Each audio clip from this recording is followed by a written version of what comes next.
Hey guys, I just want to real quickly show you how we reflow presentations and how we can change the way all of these slides look and what lines things go on, and a couple different ways of doing it. The first way is obviously to use the editor right here. So if you are on this slide here and you click editor, it'll pop up in editor view and you can actually go through slide by slide, click on each of these, and you can type and edit and resize all of these things that you want to resize.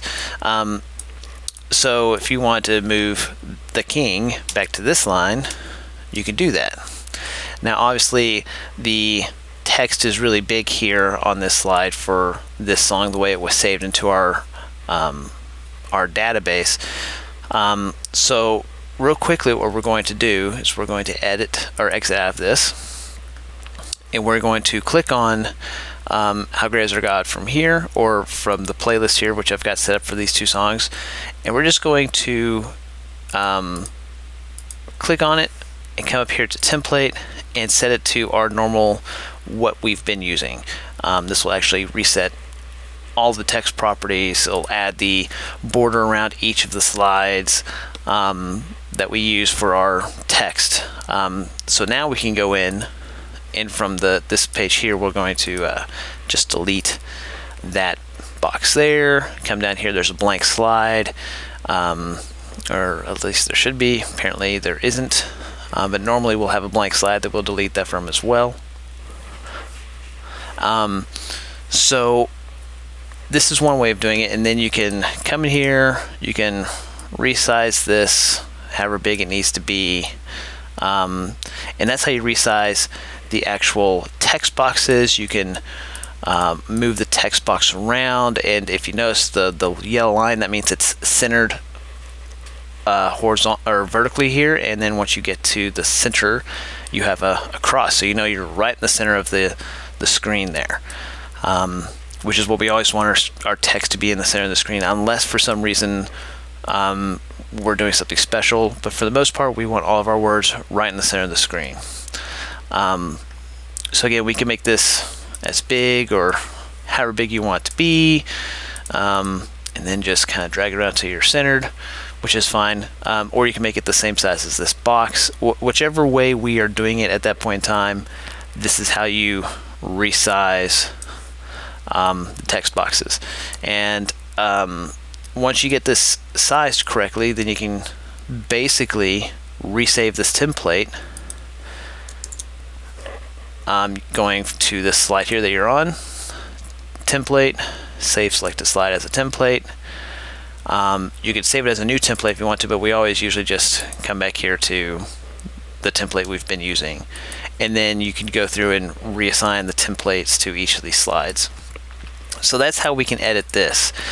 If you want this box to be different, so we're actually going to move this out of the way, highlight this box, so we can resize this box, so that way if we want to have a bigger box or even a smaller box, or if we want to move all the words down to the bottom of the screen for whatever reason, and then take this and move it down to the bottom of the screen, and then just kind of, you know, match up the boxes here, so that way they're pretty much the same.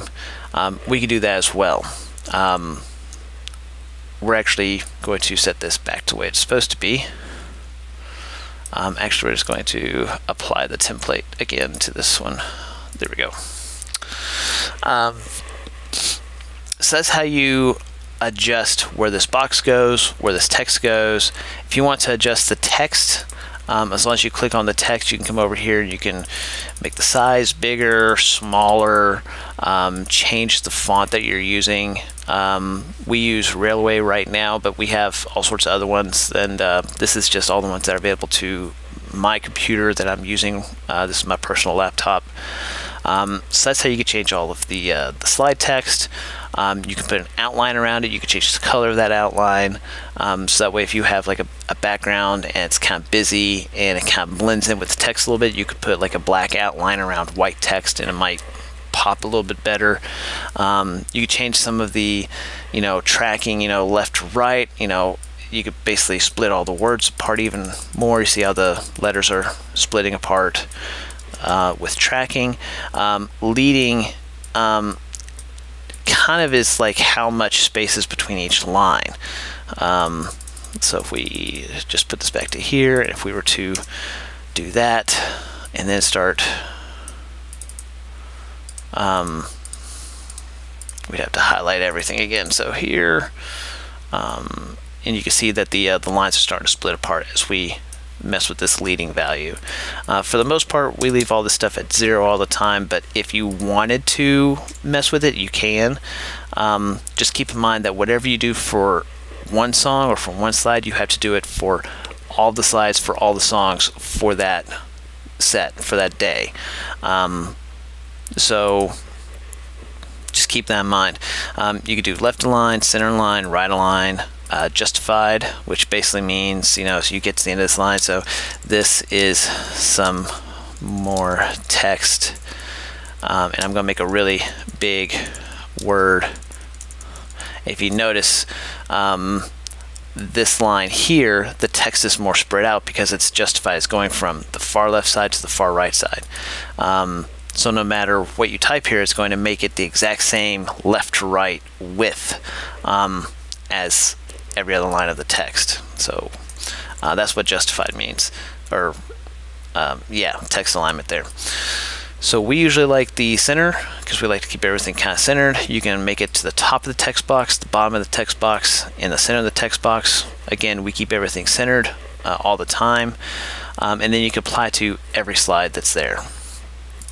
So that's basically how you set up the words. Now again, we have this big box here. If we wanted to, we could take the text from this slide and put it here. So we can come here, highlight all this stuff, cut or Control X or Command X, depending on if you're on Windows or Mac. Come here, enter, and then paste. So we can make it, you know, one slide, which sometimes works, sometimes doesn't work. For us, we're getting more and more to the point of having more and more lines on the same slide. We usually like to keep it at 2 because we like this text box, and we don't, 3 lines kind of crowds the text box a little bit. So that's one way of doing it. There's another way I'm going to show us later how to do, but that's basically how you do it. And then you go through and you readjust all this stuff. So if you wanted all of this on one line, you can. So you could delete this and back it up to here. And we could just keep going and going and going. If you get to a point like, hey, this part right here, this is, you know, say this bridge is not a bridge, or say there's like a, you know, you want to delete this slide, you just right click, delete that slide. Or you can change the label of the slide. So we have a bunch of labels here that I have set up on my computer. On the computer in our worship center, there's a bunch more labels with different colors assigned to them. Doesn't really matter. Or you can ungroup it and basically add this slide to the previous group. Or if it's in the middle of a thing, you'll actually ungroup it and make it its own separate slide. We use groupings because of hierarchies, and we can move things around. So that is how you do that. You can also label the slide differently. So if you want to label this, hey, this is where we want to have a little cue, like this is where our instrumental is going to go. This is where a repeat's going to be. Like if we wanted to put down here on a bridge, you know, we can say we want to add the slide label of repeat because we're going to repeat this bridge. So when we come back to this view and we come down here, we can see the repeat on that slide. So we go, oh, okay, we go repeat all the way back to here, and we can just click through. We don't normally use slide labels unless we absolutely have to, just because it's a lot easier to do other things. But that's one way of doing it. So that was one way of editing a slide and putting words where they need to go. The other way is to use something called Reflow Presentation. So if you come over to the slide or to the title here or in the library, whichever one, right click and go Reflow Presentation. It brings up this screen. of which you can make bigger or smaller, however you want to do it. I'm going to make this just a little bit bigger, just so we can see the slides a little bit better. But if you notice, here's all of these slides here. So if we wanted to delete this third slide here, we can just click here and go delete. And now that slide's gone because it deleted the thing after. So now we're on slide 3. So slide 4 and 3 probably need to be on the same one. Let all the earth rejoice, and bring that back. All the earth rejoice. So you can see how we're starting to do this here. And if you notice, these don't look quite right. So we're going to come here and boom, there we go. That's just a little off there. I'm not sure why that is. It might be just a space. Yep, there's a space there. And we can keep doing this for all these different slides here, so we can kind of see how this is broken up on this side and how it relates to the slide here. And so we can kind of make it look the way we want it to look, and it's a lot easier to kind of go through here and move things quickly. So Trembles as voice, Trembles as voice, those will probably be on the same slide. And then we can go through and keep doing this all the way around the entire slide. So for course 1 here, if we wanted to change this to say just course, or maybe this is course 2, if you hit this little down arrow here, you can change the group label, the group color, slide label, and slide color. So that's real quickly how you can do that. If you notice, when I move this around, it actually took this slide and moved it down and took all the text that was here and put it here, which, you know, is fine. We don't want to do that. I just undid that. But if you said, oh well, this slide is, I want to just quickly take this right here and move this out of the way. So now it's on, you know, the next slide, and there's a blank slide here now, and we can get rid of that slide. So there's different ways of doing it. I personally like the delete method because it actually deletes the slide after it anyway. So if you click here and click delete, it actually removes that slide and puts everything on the same slide for you. Plus you get some of these little spaces here too, which sometimes don't work really well. So you can see how that would work, and you can go through all these slides and do it the exact same way we've done it. But those are 2 ways of doing it. If you notice, this outline is back here, so you would have to go back into the editor and remove the blank slide or the text or the box around this one to make it a completely blank background. So we don't want to have like a square there with no words in it. But if you come down here and you want to add a blank slide, you can just come down to the bottom here and just insert a slide break. What that'll do is I'll create a blank slide down here. You see there's no text underneath it. And then you could just go here, new group, and we're going to make it blank. So click save, and boom, there it is. So then we go back into editor, delete that, come back down here to the blank slide, click here, delete the text box, delete the letter box around it. So now we have all of the words. I didn't go through all of this and do it, but we have all the words in the right places now that we've done the reflow, and we have all the labels the way we want them and bridges where we want them. So now comes the part of, okay, how do we order this song? So how do we go in here and make verse 1, chorus 1, then we want a blank, and we want to say verse, oh, my wife was trying to call me. How about that? We are going to, there we go. So then we wanted to put, like, say, a blank slide here, and then do verse 1 again. And we don't want to do any of this Spanish section, and we want to put a chorus after this. So how do we do that really easily without having to copy and paste or having to go from here and then click back to, say, a chorus slide? The easiest way to do that is to use a hierarchy. So this little button here will drop this down, and you'll see this arrangement here. These are all the slides with all the groupings that we have here. So background here, next group is verse 1, it's all blue, next group is chorus 1, and then verse 2, and so on.